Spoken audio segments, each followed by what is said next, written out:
welcome back and happy Tuesday. We are coming to you from London and I have another incredible friend here with me. Hi. So this week we're going to be talking about the role of trust in financial services.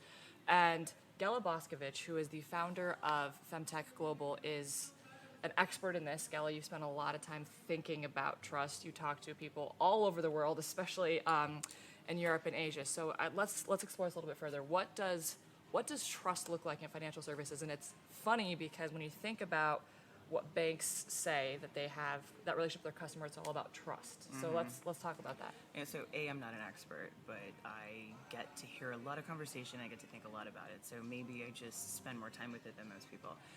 Let's be honest, trust is an esoteric, really sort of ethereal theme and thing. You can't put your hands on it, but you know it when you have it. And I think one of the things that we're really challenged with in financial services is that concept of trust and how technology can either enhance it or detract from it, and people's general levels of comfort with a robot doing things. And I'm not talking about robo-advisory, but automating and trusting a system.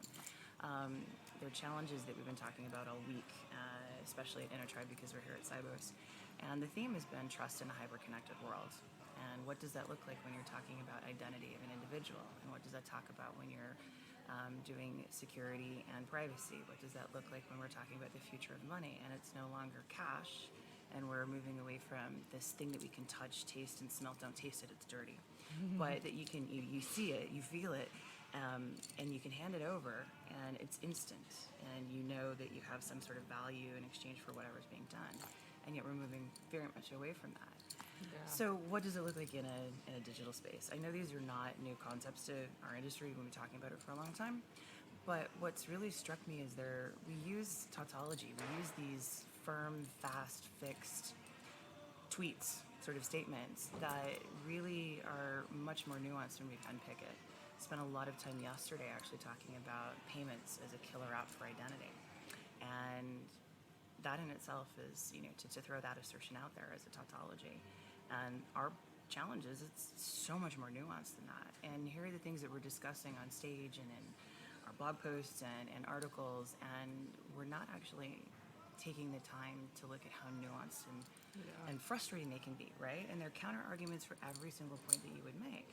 And I think that actually kind of decreases trust overall. So if we go to the market and we're saying this is true, this is real, and we find out not really, when you unpack it all, it looks like a terms and conditions from Apple 44 pages, when what you told me is this one line, it's supposed to do this, and you're like, not really, here are all of these caveats.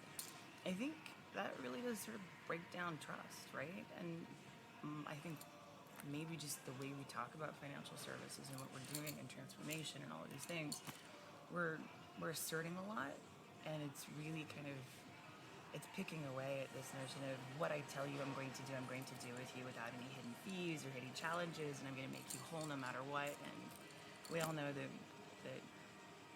isn't always the case. It's an ideal state, and it's our intention, but it's not always the case. Well, and on that point, I mean, when you go talk to any financial institution, and by the way, the fintechs do this as well, it's like, oh, well, we have that relationship with the customer experience. What's most important to us as a customer, but then you're saying that, but show that. It's like that's almost you're saying it as like lip service as opposed to how are you actually doing that. If that's the case, then like why do overdraft fees exist and things like that.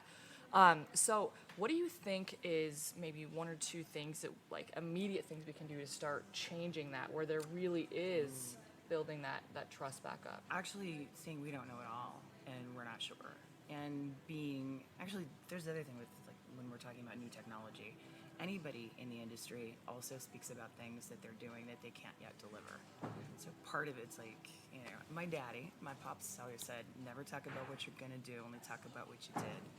And part of that rings true. On the other hand, we have to talk about these interesting things in order to get ground support and to actually start to put together new things. We need to talk about it before it's built. But I think the one thing we actually can do is very simple, clear, what do we do? And we don't need to go into the fancy tech, but what are we going to do and have a solid and assured production line that delivers on that? So if we're going to make changes and we're soliciting feedback from the market and from our customers, that's one thing. But I also think we need to clarify terms and conditions, right? So there's that Yeah. transparency thing. We talk Yep. about it as a notion, but tell me very simply, in plain language, what are you doing? What is this service that I am purchasing from you? What happens if this goes wrong, or what happens if I, as a customer, quote unquote, breach contract? And what are you going to do if you, quote unquote, breach contract? So part of it is just simplifying clarifying that contractual relationship. And what happens with my data? Oh, let's not even go there. Okay, if we're going to get complicated, let's talk about data. First and foremost, you as an institution or a fintech or anybody don't own it. And I get so incredibly frustrated with the corporations that sit on an application layer that say, no, no, no, no, no, no. No, we're selling it because that's our commercial proposition and that's our business model. It's like shenanigans. Yeah. And just wait for the litigation to happen. In fact, I'm incredibly obsessed with the Irish High Court case against Facebook and the transmission of European citizen data across country lines into U.S. servers. And, it's just indication of what's going to come. But frankly, yeah, you don't own my data. So let's actually turn this conversation around, and how are you going to commercialize that for me and commercialize it for yourself? How are you going to inform me about my consent to do this, and how are you going to prove that you can actually deliver on the value of my data? Because you've been exploiting me for years. And quite frankly, I think we need to educate the market and people to understand what that means when they share and release data, that there has to be a clear transactional value from it, but also it's their right to not do it, and it's their right to direct their data usage as they see fit. Yeah. So customer data rates, granted, we're still trying to articulate those in various jurisdictions and have a really clear legal framework and liability chain of custody, but we haven't. But at the same time, we need to start educating the market and actually honoring those customer data rights.